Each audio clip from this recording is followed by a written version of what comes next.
वाचस्पतिं विश्वकर्माणमूतये मनोयुजं वाजे अद्याहुवेम स नो नेदिष्टा हवनानि जोषते विश्वशम्भूरवसे साधुकर्मा भद्रं कर्णेभिः शृणुयाम देव भद्रं पश्येमाक्षभिर्यजत्राः स्थिरैरङ्गैस्तुष्टुवागुंशस्तनूभिः यशेम देवहितं यदायुः स्वस्ति न इन्द्रो वृद्धश्रवाः स्वस्ति नः पूषा विश्ववेदाः स्वस्ति नस्तार्क्ष्यो अरिष्टनेमिः स्वस्ति नो बृहस्पतिर्दधातु ओम शांति शांति शांति। अग्निर्नः पातकृत्तिकाः नक्षत्रं देवमिन्द्रियम् इदमासां विचक्षणं हविरासं जुहोतना यस्य भान्ति रश्मयो यस्य केतवः यस्येमा विश्वा भुवनानि सर्वा सकृत्तिकाभिरभिसंवशानः अग्निर्नो देवस्सु विते दधातु। வேதத்தின் சுவையிலே நாம் வேதத்தோட எம்பெருமானின் திவ்யதேசத்தையும் எம்பெருமானின் திருநாமங்களையும் சேர்த்து நாம் அனுபவித்து வருகின்றோம். ஒவ்வொரு வேதத்திலும் 4 பகுதிகள் உண்டு. சம்ஹிதை, பிராமணம், ஆரண்யகம், உபனிஷத் என்று. இதிலே சம்ஹிதை என்று சொல்லக்கூடியது முக்கியமான பாகம், அதாவது மெயின் டெக்ஸ்ட் என்று சொல்லுவார்கள். பிராமண பாகம் என்பது நாம் இந்த மந்திரங்களை எங்கெங்கு விநியோகம் செய்ய வேண்டும் என்று சொல்லுவதே பிராமண பாகமாகும். மூன்றாவதாக ஆரண்யகம் என்பது இவைகளை நாம் செய்யக்கூடியதை கதைகளாக சொல்லி நமக்கு உபதேசம் செய்யக்கூடியது. நான்காவதாக இருக்கக்கூடியது உபனிஷத் என்று சொல்லுவார்கள். உபனிஷத் என்றால் பிரம்மத்தின் சமீபம் நம்மளை அழைத்து செல்லக்கூடியதாக இருக்கக்கூடியது. இந்த உபனிஷத்தை ஸ்ருதி சிரஸ் என்று சொல்லுவார்கள். வேதத்தின் தலையான பாகம், முக்கியமான பாகம் என்று சொல்லுவார்கள். எப்படி இன்சான் உடம்புக்கு சிரசே பிரதானம் என்று சொல்லுவார்களோ அதை போன்றே வேதத்திலே இந்த உபனிஷத் பாகமானது முக்கியமாக சொல்லப்படுகிறது. இதிலே முக்கியமாக எம்பெருமானை சொல்லும் பொழுது, அதுவும் திருப்பதியிலே இருக்கக்கூடியதான திருவேங்கடமுடையானை அருமையாக சொல்லுகிறார் பாஷ்யக்காரர். அகில புவன ஜன்மஸ்தேம பங்காதிலீலே வினத விவிதபூதௌ ராஜரக்ஷைக தீக்ஷே ஸ்ருதி சிரசி விதீப்தே பிரம்மணி ஸ்ரீனிவாசே பவது மம பரஸ்மின் ஷேமுஷி பக்தி ரூபா. அதாவது ஸ்ருதி சிரசி விதீப்தே பிரம்மணி ஸ்ரீனிவாசே, ஸ்ருதி சிரஸ்து என்று சொல்லக்கூடியதான வேதங்களின் தலையாக இருக்கக்கூடிய உபனிஷத்துகளில் பிரகாசிப்பவர் என்று அர்த்தம். ஆக எம்பெருமான் வேதத்திலே, வேதத்தின் அந்தத்திலே இருக்கக்கூடிய உபனிஷத்திலே பிரகாசிக்கிறான் என்று சொல்லுவார்கள். எம்பெருமான் வேத வேத்யன். எம்பெருமானால் நமக்கு சகலமும் நம்மளால் அறியப்படுகிறது. வேதத்தினால் அறியப்படுகிறது. வேதத்தினால் எம்பெருமான் அறியப்படுகிறான். வேத வேத்யன் என்று சொல்லுகிறோம். ஆக அந்த எம்பெருமானானவன் எப்படி நம்மளை அழைத்து செல்கிறான் என்று கேட்டால் வேதங்கள் மூலமாகவே அழைத்து செல்கிறான். இன்னொன்றும் சொல்லலாம். வேதத்தின் பெருமையை ஒரு பரிபாடல் அழகாக விளக்குகின்றது. நான்மறை கேள்வி நவில் குரல் எடுப்ப வேம வெந்துயில் எழுதல் அல்லதை வாடிய வஞ்சியும் கோழியும் போல கோழியின் எழாதம் பேரீர் துயிலே. அழகாக இருக்கக்கூடிய ஒரு பரிபாடலாகும். எல்லோருக்கும் ஜனனி ஜென்மபூமிஷ்ட ஸ்வர்காதபி கரியசி, பெற்ற தாயும் பிறந்த பொன்னாடும் நச்சவ வாணினும் நன்சிறந்ததுவே என்று சொல்லுவார்கள். எல்லோருக்கும் நம்முடைய பிறந்த நாடும் பிறந்த தாயையும் பற்றி பேசாத நாள் கிடையாது. நாம் பேசினால் பெருமையாக சொல்லுவோம். இதை போன்று மதுரையிலே இருக்கக்கூடியதான மதுரை வாசிகள் எல்லோரும் சொல்லுகிறார்களாம், கோழி என்று சொல்லக்கூடியதான உறையூரிலே இருப்பவர்களும் சோழர்களின் தலைநகரமாக இருக்கக்கூடிய சோழ தேசத்திலே இருப்பவர்கள், சேர தேசத்திலே இருப்பவர்கள், இவர்கள் எல்லோரும் எதை கொண்டு விழிக்கிறார்கள் என்று கேட்டால் கோழி கூவுதலை வைத்து விழிக்கிறார்கள். ஆனால் மதுரையம்பதியில் இருக்கக்கூடிய நாங்களோ கோழி கூட்டு நாங்கள் விழிப்பதில்லை, வேதத்தின் ஒலியினாலே நாங்கள் விழிக்கின்றோம் என்று பெருமையாக சொல்லிக் கொள்ளுகின்றனர். ஆகையால் வேதத்தின் மகத்துவத்தை ஒரு விளக்கும் ஒரு மகுடமாக கூட இந்த பாடலை நாம் சொல்லலாம். இன்றும் நாம் பார்த்தால் சில ஊர்களிலே கோவிலை சுற்றி காலையிலே அதிகாலையிலே வேத விற்பன்னர்களோ அல்லது பிரபந்தங்களை சொல்லக்கூடியவர்களோ அல்லது மற்றைய தேவாரம், திருவாசகம் முதலியவைகளை ஓதக்கூடியவர்கள் கோவிலை சுற்றி காலையிலே செய்வார்கள். ஆனால் இப்பொழுது இதெல்லாம் மார்கழி மாதம் மட்டும்தான் என்றால் போலே நாம் சீசனுக்காக வைத்துக் கொண்டிருக்கின்றோம். ஆனால் இதை தினமும் செய்ய வேண்டும் என்று பெரியோர்கள் சொல்லுவார்கள். ஏனெனில் அந்த வேத சப்தமானது கேட்டு விழிக்கும் பொழுது தேவர்களும் வந்து நமக்கு அனுகிரகம் செய்கிறார்களாம். அப்பேற்பட்ட ஸ்ருதி சிரசி விதீப்தே, அந்த வேதங்களின் பெருமையாக இருக்கக்கூடிய எம்பெருமானானவன் ஜோதிஸ்வரூபனாக வேதத்தின் மத்தியத்திலே இருக்கக்கூடிய அக்னி ரூபனாகவும் அதே போன்று வேதத்தின் அந்தியத்திலே இருக்கக்கூடிய உபனிஷத்திலே எம்பெருமான் பிரகாசிக்கிறான் என்று வேதமானது சொல்கிறது. அக்னியானவர் நம்மை ராஜா போன்று வழியை நடத்தக்கூடியவர்.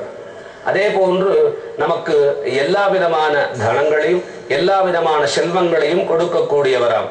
வேதத்திலே சொல்லும் பொழுது கிருதே வயந்தம் வகுபிர் வசவ்யைஹி துவேரயும் ஜாக்ருவாகும் சோ அனுக்மன் ருஷந்தம் அக்னிந்தர்ஷதம் பிருகந்தம் வபாவந்தம் விஸ்வஹா தீதிவாகும்சம். அக்னியை சொல்லும் பொழுது விஸ்வஹா தீதிவாகும்சம், எப்பொழுதும் எல்லா சமயமும் பிரகாசித்துக் கொண்டு இருப்பவர். இதே போன்று எப்பொழுதும் எல்லா சமயத்திலும் பிரகாசித்துக் கொண்டு இருக்கக்கூடியதான தீப பிரகாச சுவாமியை நாம் சற்றே நாம் அனுபவிப்போம். திவ்ய தேசத்திலே காஞ்சிபுரத்திலே திருத்தங்கா என்று சொல்லக்கூடியதான திவ்ய தேசம். இங்கே எம்பெருமான் மரகதவல்லி தாயாருடன் தீப பிரகாசனாக எழுந்தருளி இருக்கிறார். வாக்தேவி வரதோரமா மரதகா தீப பிரகாசோ ஹரிஹி பிரத்யக்திக்வதன சரஸ்ச விமலம் சாரஸ்வதம் சர்வதா தத்ர ஸ்ரீகர நாமகே சுருச்சிரே புண்யே விமானோத்தமே பிராம்யத் சம்ஸ்மிருதி சக்கரபஞ்சனகரி சித்யர்த்திபிஸ் சேவ்யதே. காஞ்சிபுரத்திலே இருக்கக்கூடியதான திவ்ய தேசத்திலே எம்பெருமான் தீப பிரகாசனாக எழுந்தருளி இருக்கின்றான். இந்த எம்பெருமான் தீப பிரகாசனாக எதனால் எழுந்தருளி இருந்தார் என்று கேட்டால், முன்னி உலகேழும் இருள் மண்டியுன்ன முனிவருடு தானவம் வந்திசைப்ப பண்ணுகலை நால்வேர பொருளையெல்லாம் பரிமுகமாய் அருளியம் பரமன் காண்மின். ஆழ்வார், திருமங்கை ஆழ்வார் சொல்லுகிறார், இந்த உலகமானது இருளால் மண்டி இருந்தது.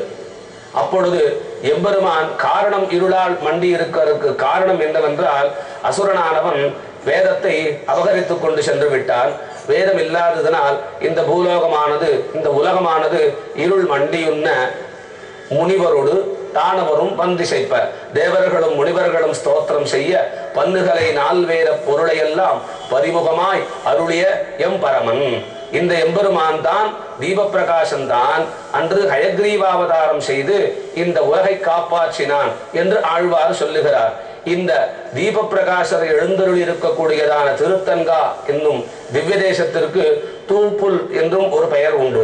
தூப்புல் என்றால் தூய புற்கள் வளர்ந்த இடம் என்று பெயர். இந்த தூப்புல் என்று சொல்லக்கூடிய இந்த திவ்ய தேசத்திலேதான் சுவாமி நிகமாந்த மகாதேசிகன் அவதாரம் செய்த இடம். அங்கே இன்றும் எதிரே லட்சுமி ஹயக்ரீவரை நாம் தனியாக சேவிக்கலாம். அந்த திவ்ய தேசத்திலே இந்த எம்பெருமானுக்கு தீப பிரகாசன் என்று சொல்லக்கூடியதான பெயர் எவ்வாறு வந்தது என்று கேட்டால், ஒரு சமயம் பிரம்மாவானவர் யாகம் செய்வதற்காக எந்த நல்ல ஒரு திவ்ய தேசத்தை தேடி வந்தாரோ அந்த திவ்ய தேசமாக இந்த திருத்தங்கா என்று சொல்லக்கூடிய இந்த திவ்ய தேசமானது அமைந்திருந்தது. தன் என்றால் குளிர்ச்சியுடன் இருக்கக்கூடியதான இடம் என்று பொருள். ஆக பிரம்மாவானவர் இங்கே யாகசாலையை அமைத்து இங்கே வேள்வியை தொடங்குவதற்கு ஆரம்பித்தார். ஆனால் அப்பொழுது அவருடன் சரஸ்வதி தேவியானவள் இல்லை. அவர் சாவித்ரி காயத்ரி என்று சொல்லக்கூடிய இரு மனைவியரோட பிரம்மாவானவர் யாகத்தை ஆரம்பிக்கிறார். உடனே சரஸ்வதி தேவியானவள் கோபமுற்று தான் இந்த யாகத்திலே பங்கு கொள்ள இயலவில்லை என்ற காரணத்தினால் சூரியனையும் சந்திரனையும் அழைத்து இந்த உலகத்தை இருள் மண்டும்படி, அதாவது சூரியனையும் சந்திரனையும் அவர்களை ஒளி இழக்க செய்து விடுகிறாள் சரஸ்வதியானவர். அப்பொழுது பிரம்மாவானவர் எம்பெருமானை பிரார்த்திக்கிறார். அப்பொழுது எம்பெருமான் தன்னுடைய ஜோதிஸ்வரூபனாகவே, தன் சரீரத்தை தானே ஜோதிஸ்வரூபமாகவே ஆத்யந்தமும் எங்குமே ஜோதியை தவிர வேறு இல்லை என்பதாக அந்த யாகசாலையிலே ஜோதியாக தீபமாக எழுந்தருளி அந்த யாகத்தை நடத்தி வைக்கிறார். அப்பொழுது எம்பெருமான் தீப பிரகாசகிதி என்று எம்பெருமானுக்கு திருநாமமானது ஏற்படுகின்றது. பின்னர் சரஸ்வதி தேவியானவள் இந்த அக்னி ஸ்வரூபனாக இருக்கக்கூடியதான பகவானை அழிப்பதற்காக மாயநலன் என்று சொல்லக்கூடியதான ஒரு அக்னி ஸ்வரூபமாய் இருக்கக்கூடிய அசுரனை அனுப்புகின்றார். எம்பெருமானும் அந்த அசுரனையும் அடக்கி அவனை தன் கையிலே அகல் போல் ஏந்தி எம்பெருமான் அந்த யாகசாலையிலே மேலும் வெளிச்சம் பரவுமாறு செய்ய சரஸ்வதியானவள் தன்னுடைய கர்வம் அடங்கி எம்பெருமான் இவ்வளவு ஜோதிஸ்வரூபமாக இருப்பதினால் அவருக்கு சரீரத்திலே ஏற்பட்டதான தாபம் தீர அங்கே சரஸ்வதியானவள் நதியாக குளமாக அங்கு எம்பெருமானுக்கு கைங்கரியம் செய்து வருகிறாள். உலைக்கதிரை குறுங்குடியில் முகிலை மூவா மூவுலகும் திறந்தப்பால் முதலாகி நின்ன அளப்பரிய ஆரமுதை அரங்கம் மேய அந்தனனை அந்தனர்தம் சிந்தஜானை விளக்கொழியை மரதகத்தை திருத்தன் காவில் வெக்காவில் திருமாலை பாட கேட்டு வளர்த்ததினால் பயம் பெற்றேன் வருகவென்று மடக்கிளியை கைகூப்பி வணங்கினாளே என்று ஆழ்வார் மங்களாசாசனம். சுவாமி தேசிகனும் தீப பிரகாசரை சொல்லும் பொழுது வேதாந்த வேத்ய மிக வேகவதி சமீபே தீப பிரகாசகிதி தெய்வதமத்விதீயம். இந்த தீப பிரகாசர் என்று சொல்லக்கூடிய இந்த எம்பெருமானை காட்டிலும் வேறொரு தெய்வமானது கிடையாது என்கிறார் சுவாமி வேதாந்த தேசிகர். ஆக இங்கே எம்பெருமான் ஜோதிஸ்வரூபனாக இருக்கிறான். நாம் முன்னே வேதத்திலே சொன்னா போல் கிருதே வயந்தம் வகுபிர் வசவ்யைஹி என்று அந்த மந்திரமானது எப்படி என்றால் அக்னியை ஸ்தோத்திரம் செய்யக்கூடியதாக இருக்கிறது. எப்படி ஸ்தோத்திரம் பண்ணுகிறது? ஏ அக்னியே, நீ ராஜாவை போன்றவனாகவும் பெரிய தனவான்கள் எல்லோரும் உன்னை பின்தொடர்ந்து வருபவர்களாகவும் இருக்கிறாய். நீ எப்படி இருக்கிறாய்? ருஷந்திரம், சத்ருக்களை அழிப்பவனாக இருக்கின்றார். அக்னி என்று சொல்லுக்கு தலைவன் என்றும் ஒரு பொருள்.